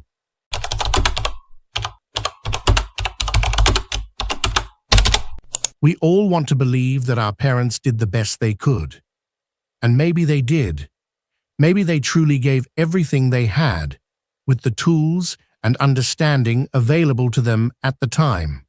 But what happens when the choices they made, the words they said, or the ones they never dared to speak, the gestures they expressed, or their lack of presence altogether continue to shape and even haunt our adult lives. What happens when we look back and begin to realize that the weight of their influence is still with us, affecting how we love, how we trust, and most of all, how we treat ourselves? There is a kind of silent pain that very few people are willing to acknowledge. It's the pain of having been hurt by those who were supposed to protect us. This pain is hard to admit, let alone confront, because it hides behind layers of excuses and cultural justifications. We hear phrases like, "That's just how things were back then," or "They had a tough life," or "They didn't know any better." And while these statements may carry some truth, they don't erase the emotional wounds left behind. The hurt remains, quietly influencing how we connect with others, how we set boundaries, and how we perceive our own worth. Carl Jung, one of the most influential thinkers in psychology, dedicated a significant part of his work to understanding how our childhood shapes the human psyche. He believed that the experiences we have during our formative years leave a permanent imprint on our unconscious mind. According to Jung, what we do not make conscious will continue to direct our lives from the shadows, and we will call it fate. Many of these unconscious forces, he argued, stem from the relationship we had, or didn't have, with our parents. Maybe you grew up with a father who was emotionally distant, someone who was physically there, but never truly present. And now, as an adult, you find it incredibly difficult to open up emotionally or to believe that people won't abandon you. Or perhaps your mother was overly critical, and now you live with an inner voice that constantly whispers, "You're not enough." Maybe you learned at a very young age to be a people pleaser, to suppress your own emotions, your desires, your needs, because every time you dared to express them, you were met with disapproval, silence, or even punishment. These wounds don't disappear simply because we age. They don't vanish just because we've learned to function in the adult world. They remain buried deep within us, hidden in the shadow parts of our psyche, quietly influencing our emotions, our choices, our relationships. That's why, no matter how much we try to move forward, we often find ourselves trapped in repetitive cycles, living out the same pain in different scenarios over and over again. It can feel like life is pushing us into an endless loop of emotional déjà vu. But here's something crucial to understand. Healing doesn't begin by pointing fingers or assigning blame. Healing begins with awareness. We cannot change the past, but we can change how we relate to it. Forgiving our parents does not mean excusing their behavior or diminishing the pain we endured. It means releasing the burden we continue to carry. It means breaking the cycle so that it doesn't continue with us, so we don't unconsciously pass it down to our partners, to our children, or even to ourselves. So, how do we begin this process? How do we truly forgive and heal? First, we must recognize the root of the pain. We must come to terms with the fact that our childhood experiences have deeply shaped our adult identity.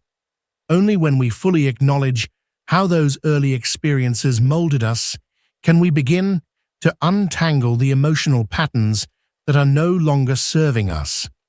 Our childhood doesn't just disappear because we grow up. It remains alive within us, echoing in our thoughts, reflected in our relationships, hidden in our fears, and repeated in our behavior. It is in childhood where the first seeds of our beliefs were planted.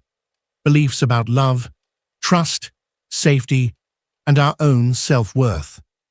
If those seeds were planted in soil, filled with neglect, fear, criticism, or abandonment, then their roots still run deep into our adult lives, even if we don't see them clearly.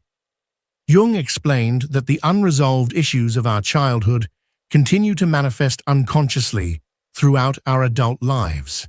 This means that the emotional atmosphere we grew up in, the praise we did or didn't receive, the love we had to earn or were denied, the boundaries that were either too rigid or non-existent, becomes the blueprint for how we experience life as adults.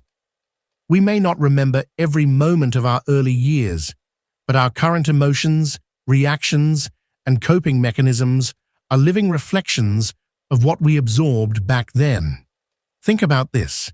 A child who felt that they had to earn their parents' love by getting perfect grades, being obedient, never expressing anger or sadness, will likely grow up into an adult who constantly seeks validation, someone who fears rejection, who tries too hard to be liked, who believes deep down that their value lies in what they do, not who they are.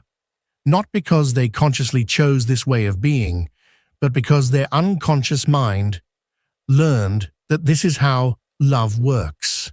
Or consider a child who grew up in a home filled with judgment and criticism, where mistakes were met with shame instead of understanding. That child might become an adult who is terrified of failure, who sets impossibly high standards for themselves, who hears a relentless inner critic saying, "You're not good enough," every time they try something new. What began as a childhood defense mechanism becomes a life pattern, not because we want to suffer, but because the unconscious always seeks what's familiar, even if that familiarity brings pain. This is not about blaming our parents for every hardship we face. They too were shaped by their own stories, their own wounds, their own limited understanding of love. But it is about facing the truth. Our early experiences have impacted us more than we often realize, and until we bring that truth into the light, we will continue to relive the same emotional patterns again and again. So how do we recognize whether these childhood wounds are still alive within us?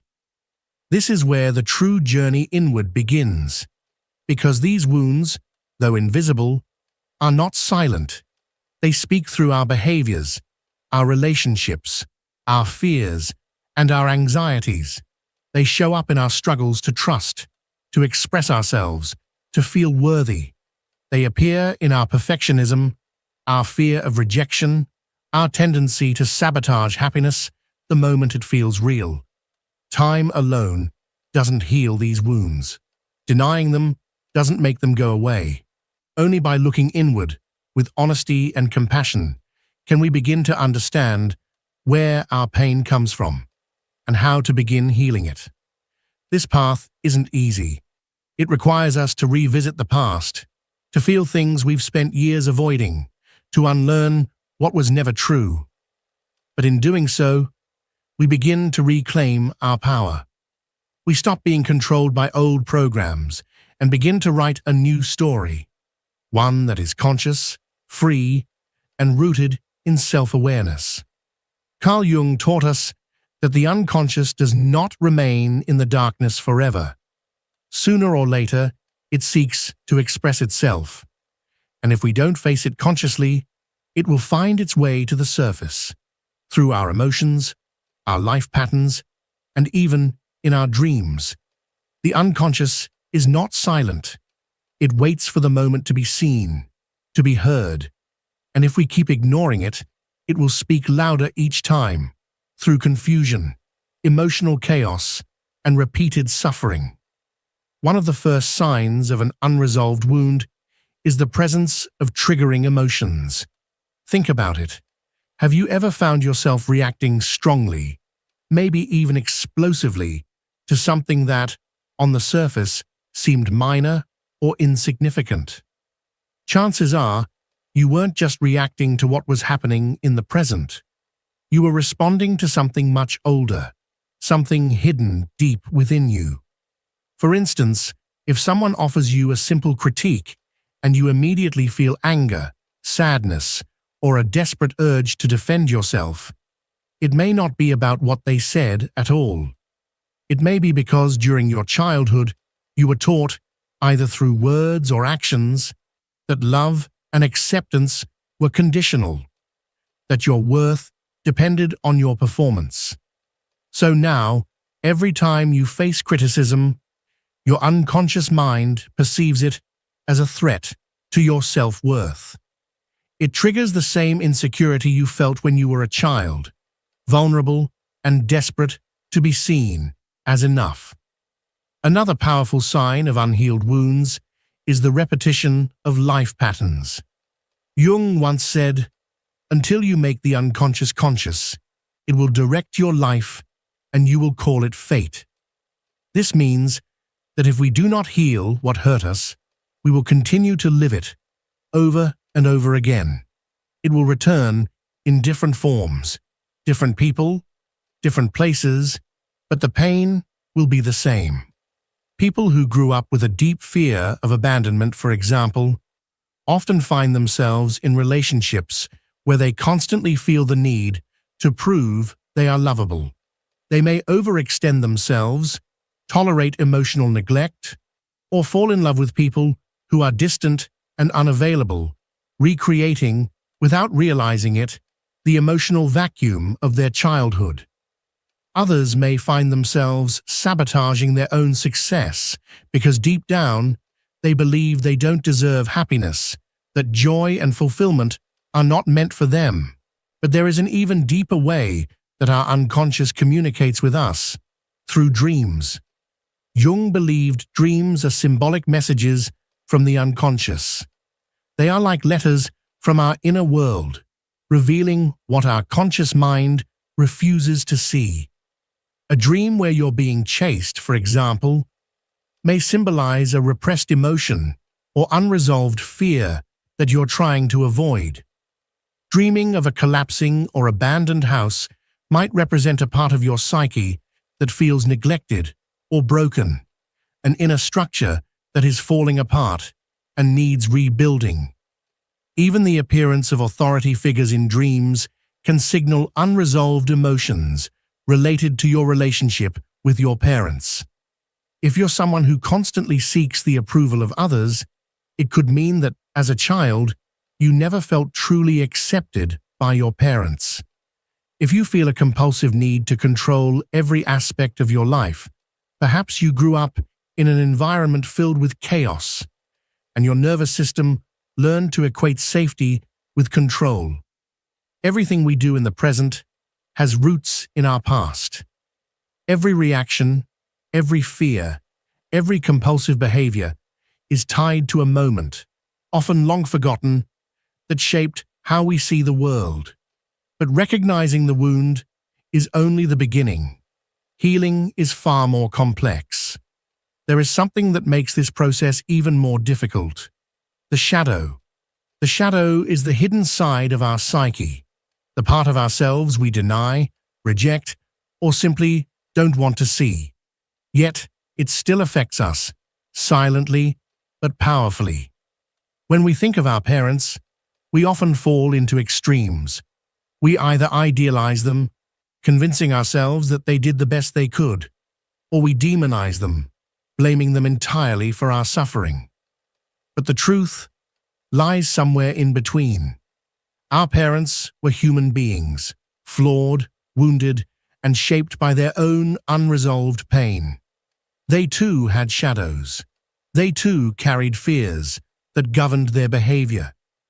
And without knowing it, many of those shadows were passed down to us, not genetically, but emotionally and behaviorally. We inherit not only eye color or personality traits, but emotional patterns. We inherit silence, shame, emotional coldness, anxiety, overprotection, and the inability to express love freely. The things they could not heal often become the wounds we are left to confront. And unless we choose to face them, to look into the shadow and bring light to what has been hidden, we will continue to repeat the cycle. We will keep wondering why life feels heavy, why our relationships hurt, and why peace seems so distant. Carl Jung defined the shadow as the hidden side of our psyche, those parts of ourselves that we have repressed because we've learned to see them as unacceptable, shameful, or too painful to acknowledge.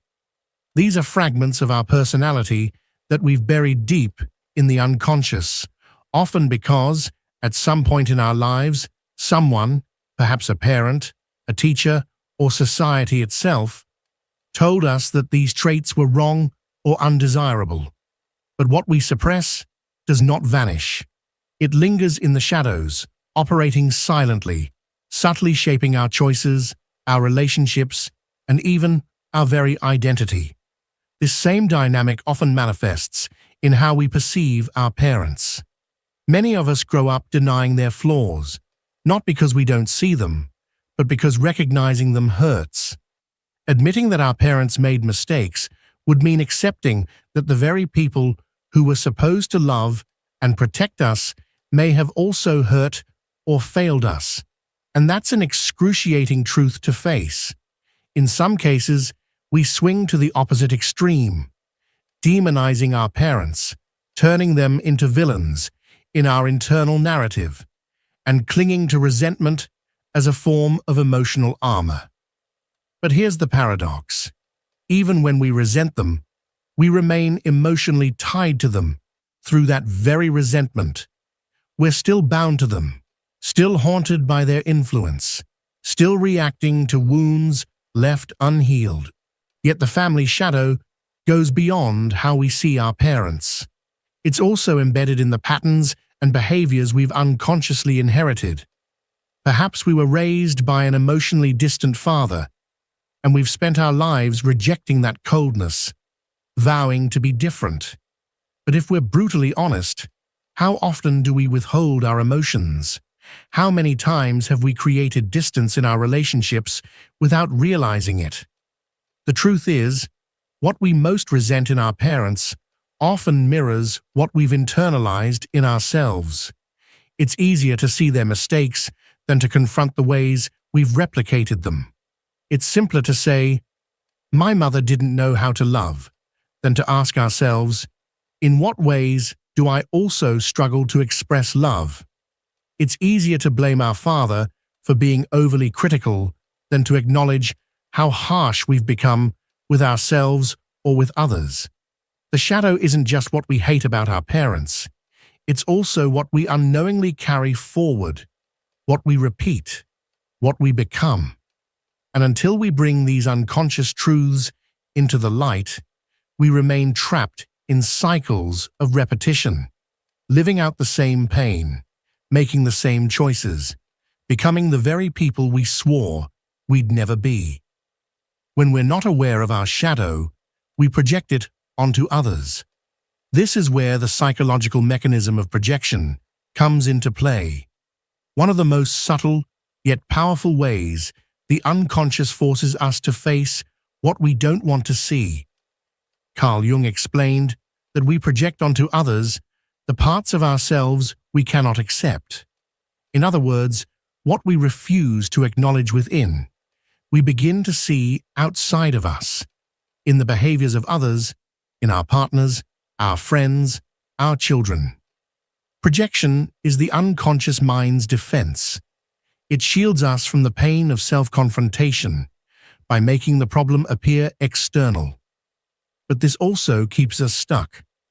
When we don't make our wounds conscious, we are doomed to repeat them, often without even realizing it. Consider this. If we were raised by excessively demanding parents, we might grow into adults who push ourselves relentlessly, never feeling good enough, never allowing ourselves rest. Or we might become critical of others, echoing the harsh voices from our past. If we grew up in an environment where love was inconsistent, where one day we felt embraced and the next ignored, we may now find ourselves attracted to chaotic relationships, drawn to emotional highs and lows that feel disturbingly familiar. We may complain about feeling unloved or abandoned, unaware that we are choosing relationships that replicate the emotional instability we once knew. This is no coincidence. The unconscious seeks what is familiar, even if it hurts. There is a powerful exercise worth trying. Think about the traits in your parents that bothered you the most. Were they authoritarian, emotionally unavailable, cold, or dismissive? Now ask yourself with raw honesty, in what ways have I adopted those same behaviors? Perhaps not in obvious ways, but in small habits, in how you speak to yourself, in how you treat others. What we reject in our parents often becomes what we unknowingly carry within. And what's most ironic is that many of us are unconsciously drawn to people who resemble our parents, hoping deep down to rewrite the story, to heal the original wound by reliving it in a different way. But healing doesn't come from repeating the pattern. It comes from breaking it. Recognizing these patterns is only the first step. True healing requires something deeper, a conscious journey toward what Jung called individuation. This is the process through which we integrate all parts of our psyche and become whole. It's how we move beyond the injuries and limitations of our past and step into the person we were always meant to be. Healing does not mean forgetting what happened. It doesn't mean justifying the pain or pretending everything was okay. Healing means we no longer allow our history to control us. It means reclaiming our power, our agency, our identity. Individuation, according to Jung, is about becoming your most authentic self. It's not about being perfect. It's about being whole. But this journey is not automatic. It requires deep, conscious work. We must be willing to face what we've spent years avoiding. We must look within and confront the inner child still carrying wounds that were never validated, never soothed. There are 4 essential steps on this path. Acknowledge the wound without victimhood. We cannot heal what we don't recognize. This means admitting that our childhood left marks, some subtle, some deep. It's not about blaming our parents forever or staying trapped in anger. It's about giving our pain a name. But the wound should not define us. We are not just the wounded child. We are much more than our suffering. Embrace the shadow without fear. What we reject in ourselves often ends up controlling us. Jung believed that unless we confront our shadow, we will keep projecting it onto the world. That means accepting that, in many ways, we have repeated what once hurt us. Maybe we vowed not to become like our parents, but we've found ourselves in eerily similar patterns. The key is not self-punishment. It's awareness and the conscious choice to change course. Free ourselves from projection and see our parents with clarity. Real healing happens when we stop viewing our parents through the eyes of the wounded child. Neither idealize them nor vilify them. Understand them. They too were shaped by their own pain and limitations. This doesn't excuse their actions, but it does humanize them. True freedom begins when we stop expecting them to be different and instead give ourselves the love and validation we once sought from them. Consciously decide who we want to be. This is the most crucial step. We cannot change our childhood, but we can choose how we respond to it. Will we continue living out unconscious patterns, or will we reclaim authorship over our story? Individuation is about becoming the person we choose to be, not the person our wounds created. Many people have turned their pain into power. Those who suffered abandonment have learned to support themselves with love.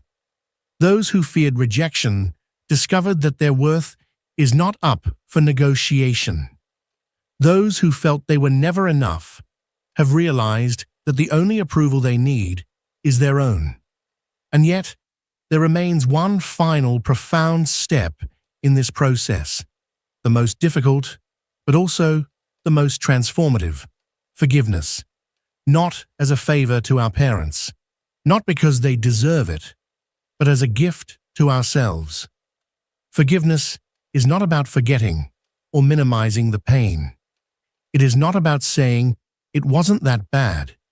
Forgiveness, in its purest form, is a form of personal liberation. It is the moment we stop carrying the weight of the past, the moment we set ourselves free. Carl Jung spoke of the process of integration, a deep inner journey that invites us to see our personal history with unflinching clarity, stripped of both victimhood and denial. It's not about painting ourselves as helpless or pretending nothing happened. Instead, it's about facing the truth as it is. In this process, we stop idealizing our parents as flawless heroes or condemning them as ruthless villains. We begin to see them for what they truly are: human beings, humans with their own wounds, their own shadows, their own emotional limitations. So often, we carry a silent resentment we don't even realize is hurting us. It festers quietly, shaping our thoughts and relationships. We hold on to the idea that our parents should have been different, that they should have known better, should have done more, should have loved more consciously. And while that feeling is deeply valid, born from very real emotional needs, the truth remains: the past cannot be rewritten.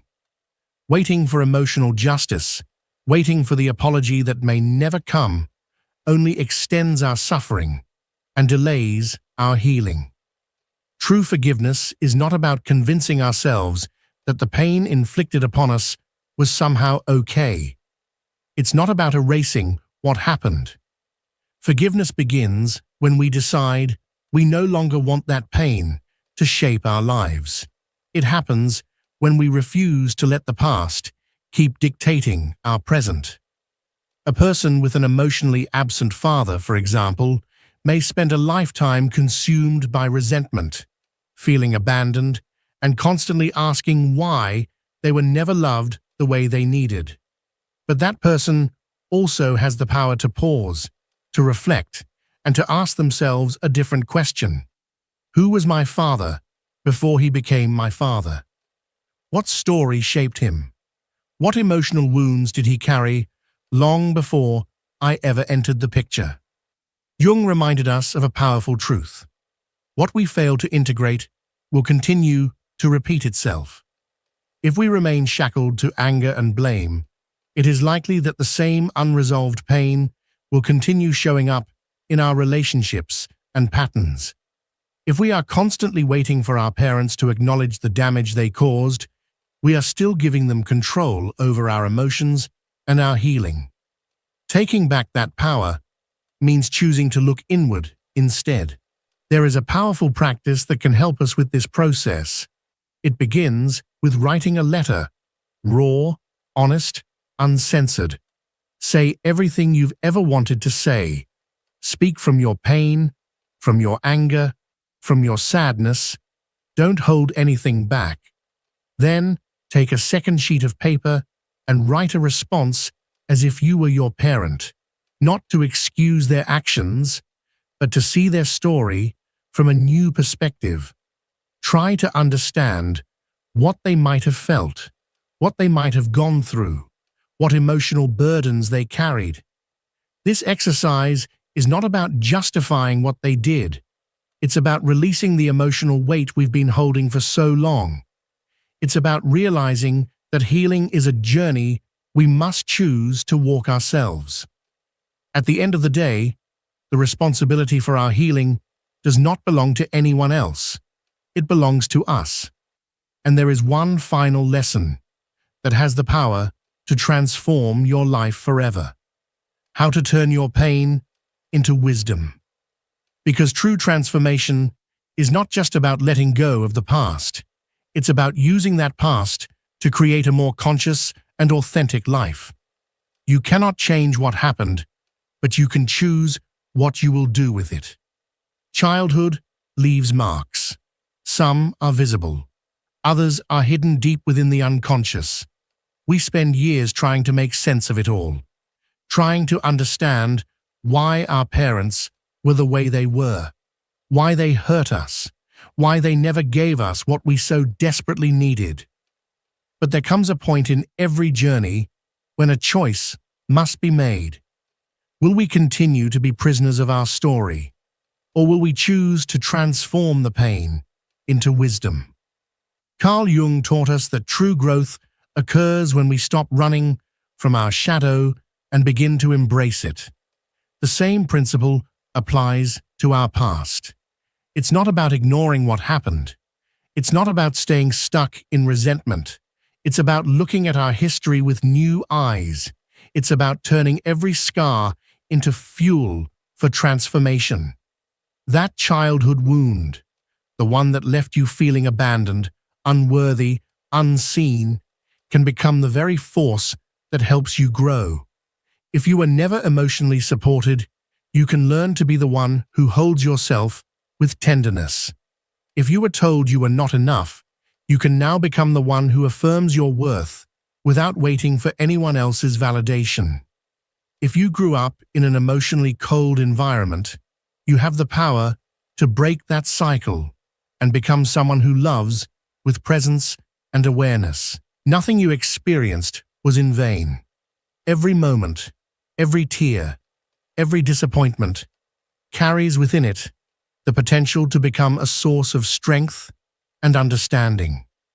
What hurt you does not have to define you, but what you do with that pain, how you choose to carry it forward, that can define everything. And now, the question remains, what will you do with what you've just uncovered? If this message resonated with you, it's not by accident. Something inside you is ready to heal, ready to evolve. Maybe you can't change the past, but you can change your relationship with it. And in that choice, in that shift, lies the real freedom. If this message resonated with you and you believe someone else needs to hear it too, don't keep it to yourself. Share it. Subscribe to the channel, hit the notification bell so you never miss a new video, and help us reach more people who are ready to heal, grow, and reclaim their lives. Remember, your past does not define you. Your choices do. You have the power to turn your pain into purpose, your wounds into wisdom, and your story into a source of light for others. Keep going. You're not alone, and your healing journey has already begun. Jung left us an invaluable legacy by showing us how to explore the deepest corners of our minds to overcome life's most complex challenges. One of the greatest emotional struggles we face is how to let go of someone who, despite having left our lives, continues to occupy a constant space in our minds. How can we release someone who seems to have become a persistent shadow in our consciousness? This is a deeply human question, and Jung offers us key insights to understand and heal.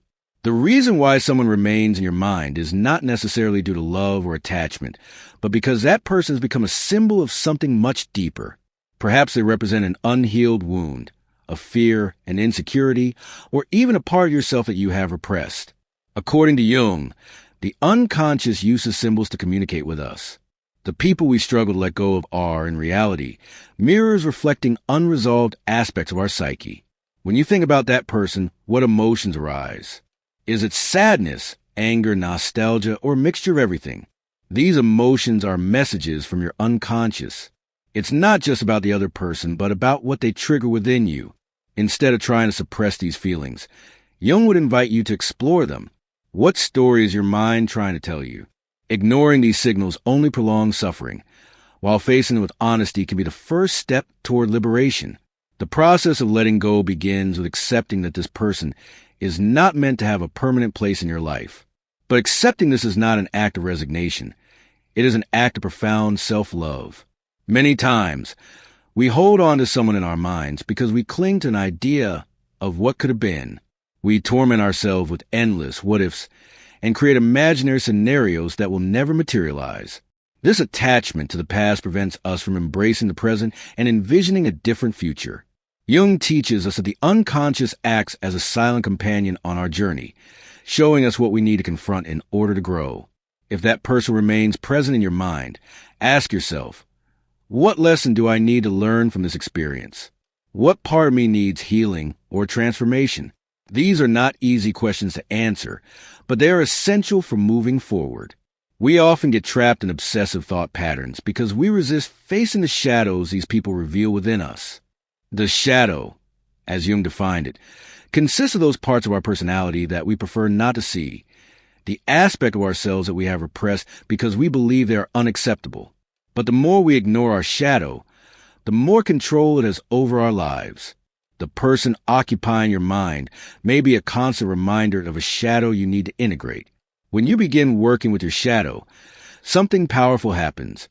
You stop projecting your fears and insecurities onto others. Instead of blaming that person for how you feel, you start taking responsibility for your own emotions. This is a liberating act because it restores the power you had given away to that relationship. The path to liberation also requires self-compassion. Do not punish yourself for feeling this way. Recognize that you are in a healing process and that every emotion has a purpose. Instead of fighting against your feelings, accept them as a natural part of your human experience. This approach not only alleviates pain, but also opens a door to a deeper understanding of yourself. By accepting and exploring your emotions, you take a fundamental step towards self-knowledge. Carl Jung believed that the path to wholeness is not about eliminating pain, but about integrating it. By accepting pain as a necessary part of your experience, you uncover its purpose. Every emotion has something to teach you, and every person who leaves a mark on your life is a teacher. Even if their lesson is difficult to accept, integrating your shadows not only transforms your relationship with yourself, but also with the world around you. When you stop projecting your wounds onto others, you begin to see people as they truly are, not as a mere reflection of your own fears or desires. This shift in perspective is powerful because it allows you to connect with others from a place of authenticity, rather than from a need for validation or control. It is important to understand that letting go of someone does not mean forgetting what they meant to you. Relationships, even those that come to an end, are part of your story. To deny them would be to deny a part of yourself. However, you can honor those memories without allowing them to define you. Jung would say that the past holds value, not as an anchor that keeps you stuck, but as a beacon that illuminates a path toward your evolution. One of the most transformative tools that Jung left us is the practice of introspection. Dedicate time to sitting in silence with yourself and reflecting on what that person represents in your life. What emotions do they evoke? What recurring patterns do you notice? What aspects of yourself emerge when you think about them? This exercise is not easy, but it will help you understand the roots of your attachment and provide you with clarity to move forward. Liberation is not a linear process. There will be days when you feel like you have moved on, and others when emotions resurface with intensity. This is normal. Jung reminds us that personal growth does not happen instantly, but rather in layers. Each time you confront your emotions, you are healing a deeper part of yourself. Moreover, it is crucial to surround yourself with an environment that supports your healing process. The people with whom you spend your time have a significant impact on your energy and well-being. Jung believed that our relationships are a reflection of our internal state. If you constantly surround yourself with individuals who demotivate you or reinforce negative thoughts, it will be much harder to move forward. Instead, seek connections that inspire you, remind you of your worth, and encourage you to keep growing. The process of letting go also involves redefining your identity. Many times, we tie our sense of self to a relationship or the presence of someone in our lives. We believe that without them, we are incomplete. But Jung teaches us that true wholeness does not come from external sources. It comes from our connection with ourselves. When you reconnect with yourself, you realize that you do not need anyone else to feel complete. Ask yourself, who am I outside of this relationship? What dreams, passions, and talents have I neglected while focusing on this person? Allow yourself to rediscover them. You may find that the version of yourself that emerges after this process is stronger, wiser, and more authentic than ever before. As you reconnect with yourself, you begin to notice a shift in your energy. That emotional burden you were carrying starts to dissipate, and in its place arises a sense of lightness and clarity. This is the power of letting go. It not only frees you from the weight of the past, but also opens you up to new possibilities. Carl Jung once said that life is not about avoiding suffering, but about finding meaning in every experience. And when you find that meaning, something magical happens. You transform your pain into wisdom. In this process, it is essential to cultivate practices that strengthen your internal connection.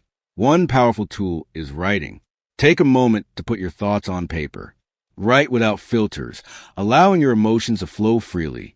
Ask yourself, what has this relationship taught me about myself? What parts of myself do I want to embrace, and which do I need to heal? This exercise not only provides clarity, but also serves as a channel to release the emotions you've been holding inside. Another powerful practice is visualization.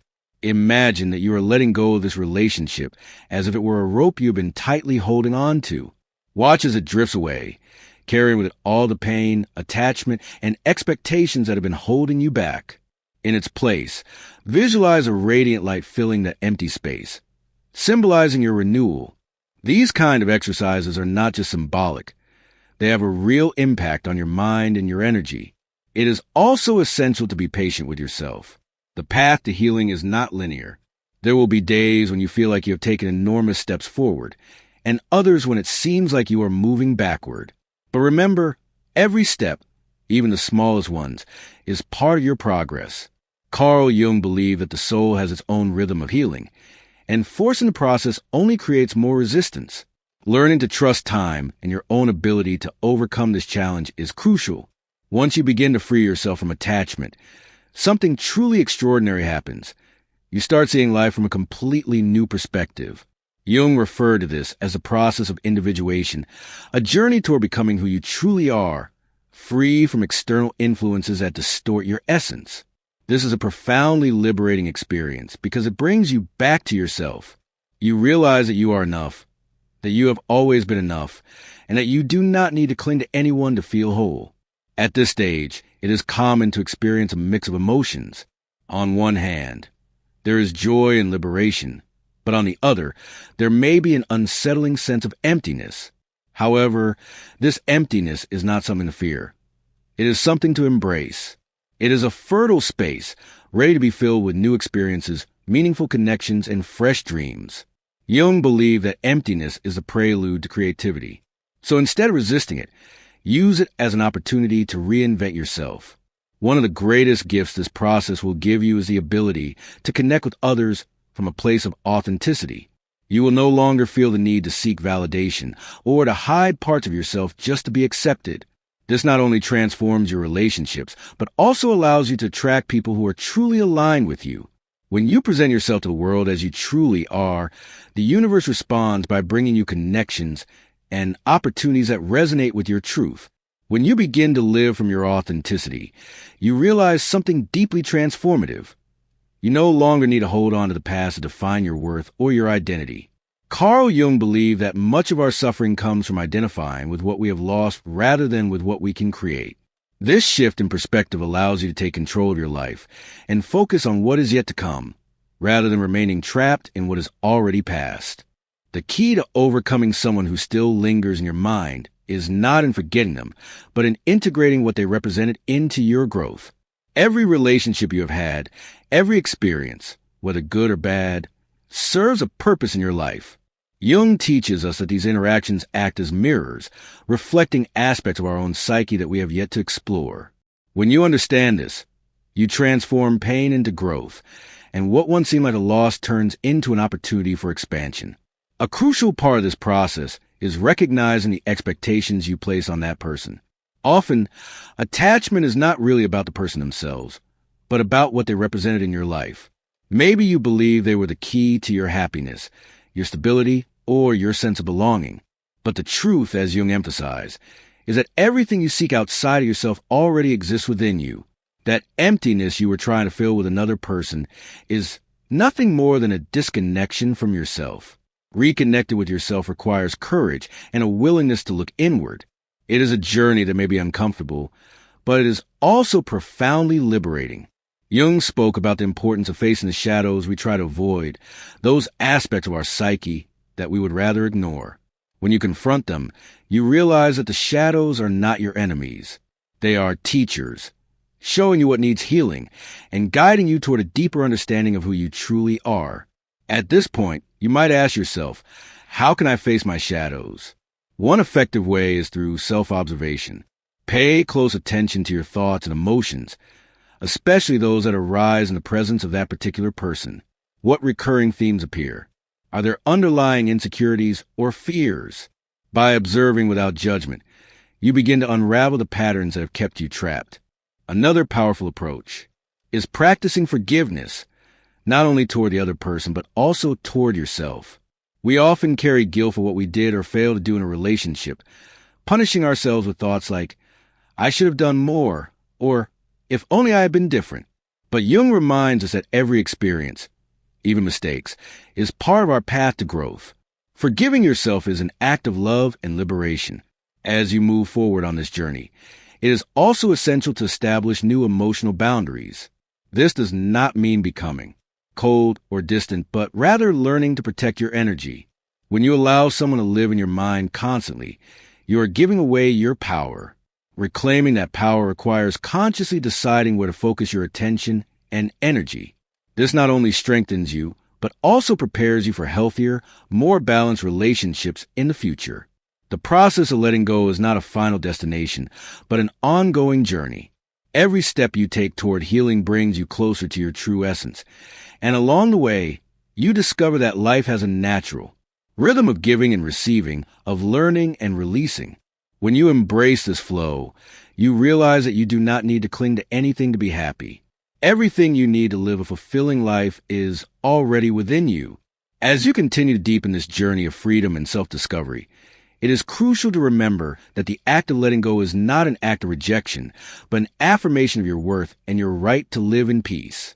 Carl Jung emphasized that personal growth cannot occur while you remain trapped in a constant struggle with the past.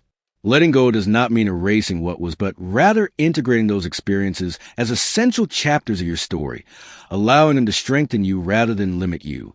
A crucial aspect of this process is learning to listen to your intuition. Jung described intuition as a direct connection to the unconscious, an internal guide that is always available to lead you toward what is best for you.